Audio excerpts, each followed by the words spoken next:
Hello बेटा, आज हम लोग ये जो पार्ट 2 पढ़े थे हमने विनम्रता, उसके क्वेश्चन आंसर करेंगे। पिछले वीडियोस में मैंने आप लोगों के इनके पाठों का पूरा मीनिंग समझाया था। आज हम लोग इसके क्वेश्चन आंसर करेंगे। तो सबसे पहले इनके नए शब्द हैं जिसको आप लोगों को याद करना है, समझना है। जिसमें आप लोगों को सबसे पहला जो शब्द है वो दिया है शिष्टता। कौन सा शब्द है ये? शिष्टता। शिष्टता का मतलब होता है अच्छा व्यवहार। दूसरा शब्द है सद्गुण। सद्गुण का मतलब होता है अच्छा गुण। तीसरा शब्द है सुसंस्कृत। कौन सा शब्द है ये? सुसंस्कृत। सुसंस्कृत का मतलब होता है अच्छे संस्कार वाला। चौथा शब्द है आपका मृदुल। मृदुल का मतलब होता है नरम या कोमल। पांचवा आपका है आचरण। आचरण का मतलब होता है व्यवहार या बर्ताव। छठवां शब्द है आपका ओतप्रोत। ओतप्रोत का मतलब होता है घुला मिला, यानी आपस में घुला मिला होना, ओतप्रोत होना। अगला शब्द है पृष्ठभूमि। पृष्ठभूमि का मतलब होता है आधार। फिर है सामंजस्य। सामंजस्य का मतलब होता है उचित अनुकूलन, समन्वय। सामंजस्य का मतलब आपस में सामंजस्य रखना, मतलब एक दूसरे से मिलजुल करके रहना। फिर है अगला शब्द है आगंतुक। आगंतुक का मतलब होता है मेहमान, आया हुआ अतिथि। फिर है समादर। समादर का मतलब होता है आदर। सम आदर का मतलब होता है सत्कार करना, प्रतिष्ठा करना। और एक लास्ट शब्द है जो है आपका कृतज्ञता। कृतज्ञता का मैंने अभी आपको बताई थी कि किसी का उपकार मानना, है ना, उसका एहसान मानना, उसको बोलते हैं कृतज्ञता। अब यहाँ पर आप लोगों को प्रश्नोत्तर दिए हैं जिसको आपको अपनी कॉपी में नोट डाउन करना है। पहला प्रश्न आपका वस्तुनिष्ठ प्रश्न है जिसमें आपको सही जोड़ी बनाई है। क्या लिखा है? सही जोड़ी बनाई है। तो सही जोड़ी में ये आपको शब्द दिए है, उसका आपको यहाँ पर उसका मीनिंग आपको उसकी जोड़ी बनाना है। पहला शब्द दिया है सुसंस्कृत। सुसंस्कृत का मतलब होता है बेटा अच्छे संस्कार वाला। सुसंस्कृत का मतलब होता है अच्छे संस्कार वाला। क्लियर? सेकंड शब्द है सामंजस्य। सामंजस्य का मैंने बताया था, सामंजस्य रखना मतलब आपस में तालमेल रखना। तो ये शब्द है तालमेल। सामंजस्य का सही जोड़ी क्या होगी? तालमेल। अगला शब्द है दंभ। दंभ का मैंने बताया था अभिमान। दंभ है ना, क्या होता है? अभिमान। और चौथा शब्द है इसमें आचरण। आचरण का मतलब होता है व्यवहार। तो सुसंस्कृत की जोड़ी बनेगी अच्छे संस्कार से। सामंजस्य का मतलब होता है तालमेल से। दंभ का मतलब होता है अभिमान से। और आचरण का मतलब होता है व्यवहार से। ये आपकी सही जोड़ी बन गई है। क्लियर? अब सेकंड क्वेश्चन दिया है, इसमें दिए गए विकल्पों से रिक्त स्थान की पूर्ति कीजिए। यहाँ पर हर सेंटेंस के आगे इसके आगे 2 शब्द दिए, उसमें से आपको एक शब्द चुनना है और इससे इसका रिक्त स्थान की पूर्ति करना है। दीन याचक होता है जबकि विनम्र। पहला एक लिखा है इसके कोष्टक में कि पाने वाला या दाता। तो विनम्र क्या होता है? दाता। दीन याचक होता है और विनम्र क्या होता है? दाता। सेकंड है ब्लैंक चरित्र का सद्गुण है। तो क्या चरित्र का सद्गुण है? एक दिया है विनम्रता और दूसरा शब्द दिया है सुंदरता। तो इसमें आंसर आएगा इसका विनम्रता चरित्र का सद्गुण है। क्या आएगा? विनम्रता। तीसरा है यदि हमारे लिए कोई कष्ट उठाकर काम करता है तो उसके प्रति खालिस्तान प्रकट करना चाहिए। एक शब्द है कृतज्ञता और दूसरा शब्द है कृतज्ञता। तो मैंने बताई थी कृतज्ञता का मतलब उपकार मानना, तो यहाँ पर कौन सा शब्द आएगा? कृतज्ञता। और कृतज्ञ का मतलब होता है कि आभार प्रकट करना, उसका उपकार नहीं मानना। और कृतज्ञता का मतलब होता है उपकार मानना। तो यहाँ पर कौन सा शब्द आएगा आपका? कृतज्ञता। तो हमें उसके प्रति कृतज्ञता प्रकट करनी चाहिए। ठीक है? फिर अगला शब्द है विनम्रता खालिस्तान को पोषक है। खालिस्तान का पोषक है। तो एक लिखा है निष्ठा और दूसरा लिखा है जीवंतता। तो ये हो जाएगा विनम्रता जीवंतता की पोषक है। क्या लिखा होगा? विनम्रता जीवंतता की पोषक है। अब ये दोनों क्वेश्चन आंसर, सही जोड़ी और रिक्त स्थान की पूर्ति आपको कॉपी में नोट डाउन कर लेना है। क्लियर? अब उसके बाद क्वेश्चन नंबर 2 है अति लघुत्तरीय प्रश्न। अति लघुत्तरीय प्रश्न में आपको यहाँ पर कुछ क्वेश्चन दिए हैं, उसके आपको उत्तर लिखना है। तो पहला प्रश्न है आपका,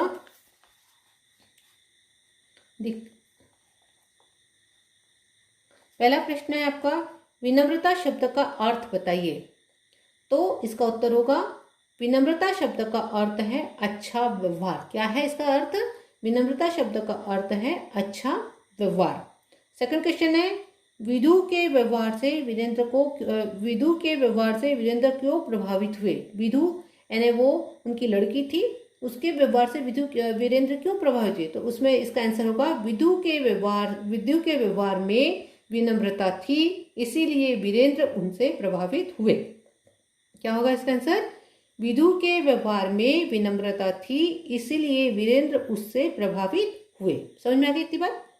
तीसरा क्वेश्चन है, बड़ों के बुलाने पर किस तरह उत्तर देना चाहिए? बड़ों के बुलाने पर जी हाँ या जी आया शब्दों में उत्तर देना चाहिए। आप लोग भी ऐसे ही देते हैं कि बड़ों के बुलाने पर जी हाँ या जी आया शब्दों में उत्तर देना चाहिए। समझ में आ गया सबको? अगला क्वेश्चन है, सफलता की गारंटी किसे कहा है? तो विनम्रता को सफलता की गारंटी कहा गया है। क्या कहा गया है? सफलता की गारंटी किसे कहा गया है? तो विनम्रता को सफलता की गारंटी कहा है। यहाँ तक सबको समझ में आ गया? तो ये आपके अति लघुत्तरीय प्रश्न थे। अब इसके बाद आपके जो प्रश्न आ रहे हैं लघुत्तरीय प्रश्न। कौन से प्रश्न आ रहे हैं? लघुत्तरीय प्रश्न। यहाँ पर आपको लघुत्तरीय प्रश्न दिया है। पहला प्रश्न दिया है आपका, विराट और विदु के व्यवहार की तुलना कीजिए। प्रश्न नंबर तीसरा है लघुत्तरीय प्रश्न। इसमें पहला प्रश्न दिया है, विराट और विदु के व्यवहार की तुलना कीजिए। अब आपको इसका उत्तर लिखना होगा, विराट और विदु का व्यवहार एक दूसरे के विपरीत है। क्या था? विराट और विदु का व्यवहार एक दूसरे के क्या था बेटा? विपरीत है। विराट और विदु का व्यवहार एक दूसरे के विपरीत है। विराट के व्यवहार में शिष्टता है और विनम्रता। विराट के व्यवहार में शिष्टता और विनम्रता नहीं है। विराट जो उनका बेटा था उसके व्यवहार में शिष्टता और विनम्रता नहीं है, नहीं वो व्यवहार कुशल है, इसीलिए विराट प्रशंसा का पात्र नहीं है। समझ में आई बात? विराट और विदु का व्यवहार को आपको उसका एक दूसरे का तुलना करना है। तो बताया है कि विराट और विदु का व्यवहार एक दूसरे के विपरीत है। विराट के व्यवहार में शिष्टता और विनम्रता नहीं है, नहीं वो व्यवहार कुशल है, इसीलिए विराट प्रशंसा का पात्र नहीं है। ठीक है, इतनी बात समझ में आई? इसके विपरीत विदु के व्यवहार में शिष्टता और विनम्रता है। विदु के व्यवहार में क्या है? शिष्टता और विनम्रता है। वह व्यवहार कुशल भी है, वह व्यवहार कुशल भी है।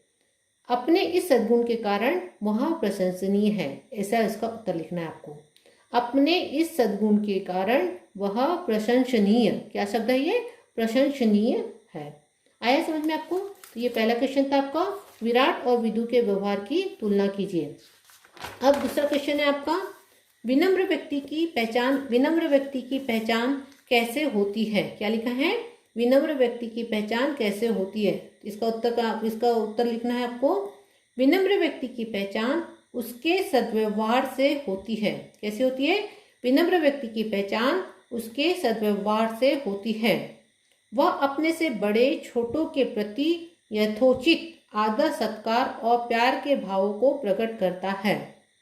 इस प्रकार वह बिना किसी भेदभाव के सबकी गरिमा और भावनाओं का समुचित सम्मान करता है। समझ में आया? ये इसका उत्तर होगा। थर्ड क्वेश्चन है आपका, समुद्र में बाढ़ क्यों नहीं आती? स्पष्ट कीजिए। आपको इसका उत्तर लिखना है।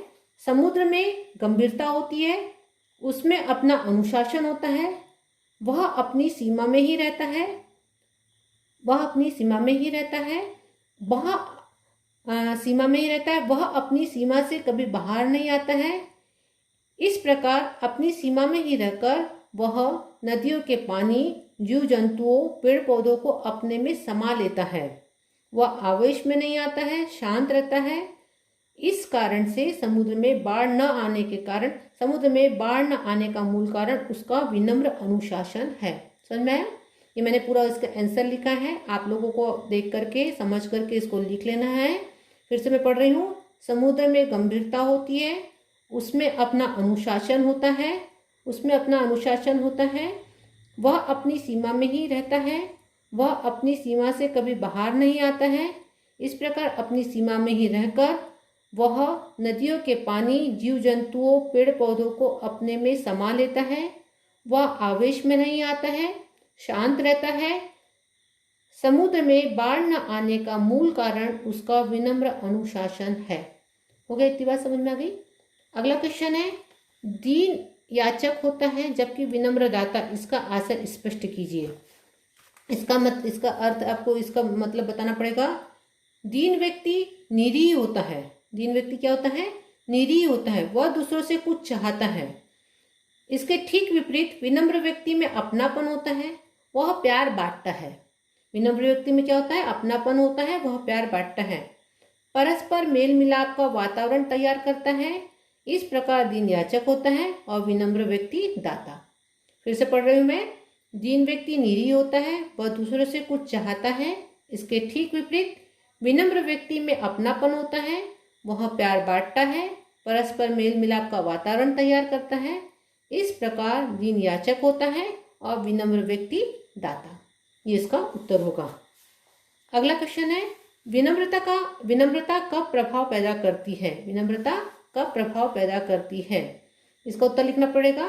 विनम्रता तब प्रभाव पैदा करती है जब किसी समस्या का समाधान आवेश भरा व्यक्ति नहीं ढूंढ पाता है। विनम्रता तब प्रभाव पैदा करती है जब किसी समस्या का समाधान आवेश भरा व्यक्ति नहीं ढूंढ पाता है। उसे विनम्रता सहज में खोज लेती है। आया था सबको समझ में? तो ये क्वेश्चन आंसर आपको अपनी कॉपी में नोट डाउन करना है।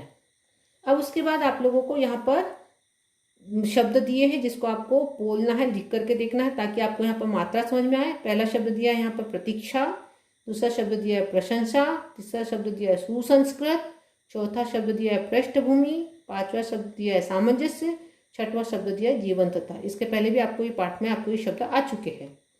अब इसमें दूसरा शब्द है शुद्ध वर्तनी लिखिए। शुद्ध वर्तनी में आपको पहला शब्द दिया है संक्षिप्त। संक्षिप्त में 6 में बड़ी की मात्रा दिया है, लेकिन उसमें होनी चाहिए 6 में छोटी की मात्रा, संक्षिप्त। सेकंड शब्द दिया है मर्दुल। यहाँ मर्दुल शब्द लिखा है लेकिन वो शब्द है मृदुल। म के नीचे ट लगेगा और वो दूल, मृदुल। तीसरा शब्द दिया है ये विनम्रता। विनम्रता का शब्द ये इस प्रकार से लिखेंगे, विनम्रता। अगला शब्द दिया है व्यक्तित्व, लेकिन यहाँ पर मात्रा अलग टाइप से लगी है, इसमें व्यक्तित्व इस टाइप से आपको लिखना है। अगला शब्द दिया है औपचारिकता, जबकि वो शब्द होता है औपचारिकता। ओ की जगह हो जाएगा वो औपचारिकता। क्लियर? इतना शब्द आपको समझना है। अब यहाँ पर आप लोगों को कुछ चीज़ समझाया है जिसको मैं आपको यहाँ पर बता रही हूँ। मैं पहले इसको पढ़ रही हूँ और उसके बाद मैं आपको उसको समझाऊंगी। किसी तरह से न बनने वाली बात भी मीठे बोल और विनम्र आचरण से बनाई जा सकती है। स्वयं का आचरण अच्छा नहीं होने पर हम किसी से शिष्ट और उदार व्यवहार की उम्मीद नहीं कर सकते।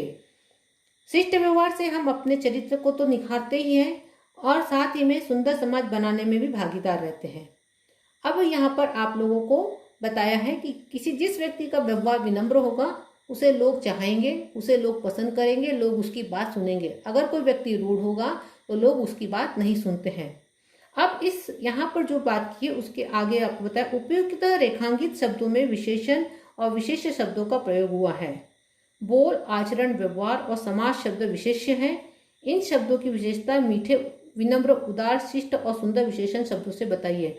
बेटा यहाँ पर 2 चीज बताया है। एक शब्द बताया है जिसका आपको होता है विशेषण और दूसरा शब्द बताया आपको यहाँ पर बताया विशेष्य। ये जो आपको एक पैराग्राफ दिया है उसमें 2 शब्द यूज हुए, एक पैरा है विशेषण और दूसरा शब्द होता है विशेष्य। तो सबसे पहले आपको विशेषण क्या होता है और विशेष्य क्या होता है उसके बारे में आपको बताना है। तो विशेषण, बेटा विशेषण का अगर परिभाषा बोले कि विशेषण की परिभाषा क्या होगी, तो विशेषण जिस संज्ञा, विशेषण का मतलब ये होता है, पहले विशेष का मतलब बता रही हूँ कि विशेषण जिस संज्ञा या सर्वनाम की विशेषता बतलाता है उसे विशेष्य कहते हैं। यानी संज्ञा या सर्वनाम की विशेषता बतलाने वाले शब्द को क्या बोलते हैं बेटा विशेष्य कहते हैं। क्या बोलते हैं इसको? विशेष्य। और विशेषण किसको कहते हैं? किसी संज्ञा या सर्वनाम की विशेषता बतलाने वाले शब्द को विशेषण कहते हैं। जैसे एक एग्जाम्पल मैं आपको बता रही हूँ, आद्या शरारती, जैसे आपके बुक में दिया है आद्या शरारती लड़की है। आद्या किसी बच्ची का नाम है, समझ में आया? वो बच्ची है ना, लड़की का नाम है और वो लड़की कैसी है बेटा? शरारती।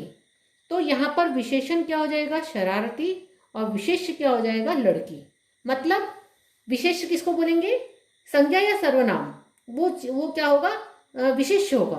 और उसकी जो विशेषता बता रहे हैं, जैसे इसमें इसकी विशेषता बता रहे हैं शरारती, वो क्या हो जाएगी? उसकी विशेषण, वो उसका क्या हो जाएगा? विशेषण। अब यहाँ पर आप लोगों को निम्नलिखित वाक्यों में विशेषण और विशेष शब्द छांटना है। आद्या शरारती लड़की है, आद्या शरारती लड़की है, तो इसमें आपको विशेषण और विशेष छांटना है। तो आद्या हो जाएगी आद्या हो जाएगा इसमें आद्या हो जाएगी विशेष्य और शरारती आद्या शरारती लड़की, तो इसमें लड़की हो जाएगी विशेष्य और शरारती हो जाएगा विशेषण। शरारती क्या हो जाएगा? विशेषण। बाजार में मीठे आम बिक रहे हैं, तो आम हो जाएगा विशेष्य और मीठा जो आम हो जाएगा विशेष्य और मीठा जो हो जाएगा उसका विशेषण। परिश्रमी व्यक्ति सफल होते हैं, तो परिश्रमी जो हो जाएगा वो विशेषण हो जाएगा और व्यक्ति जो हो जाएगा वो हो जाएगा विशेष्य। यहाँ तक समझ में आया? लाल टोपी लेकर आओ, तो लाल जो हो जाएगा वो विशेषण हो जाएगा और जो टोपी है वो उसका क्या हो जाएगा बेटा? विशेष्य। क्या हो जाएगा उसका? विशेष्य। यहाँ तक आप लोगों का है इस लेसन में। अब इसके बाद आप लोगों का उदाहरण क्वेश्चन नंबर 4 है। यहाँ पर उदाहरण के अनुसार ता प्रत्यय लगाकर नए शब्द बनाइए। आप लोगों को मैंने पिछले भी सेशन में पढ़ाई थी कि जब किसी मूल शब्द के पीछे जो शब्द लगता है उसे क्या कहते हैं? पीछे जो लगता है उसे क्या कहते हैं? प्रत्यय कहते हैं। तो जैसे यहाँ पर विनम्र लस्ता लगा तो ये क्या हो जाएगा? विनम्रता। क्या हो जाएगा वो? विनम्रता। शिष्ट लिखा है, शिष्ट में फिर ता प्रत्यय लगाएंगे तो क्या हो जाएगा बेटा? शिष्टता। क्या हो जाएगा? शिष्टता। शिष्ट में भी ता प्रत्यय लगाए तो ये हो जाएगा शिष्टता। क्या शब्द हो जाएगा वो? शिष्टता। उसके बाद कृतज्ञ में भी ता लगाए तो ये हो गया कृतज्ञता। क्या हो जाएगा? कृतज्ञता। सहज में भी ता लगाएंगे तो सहजता। आतुर में भी ता लगाएंगे तो आतुरता। यहाँ आप लोग लिख लेंगे ये नया शब्द जो बना है। इसके बाद अभी हमने ये बताया था प्रत्यय के बारे में।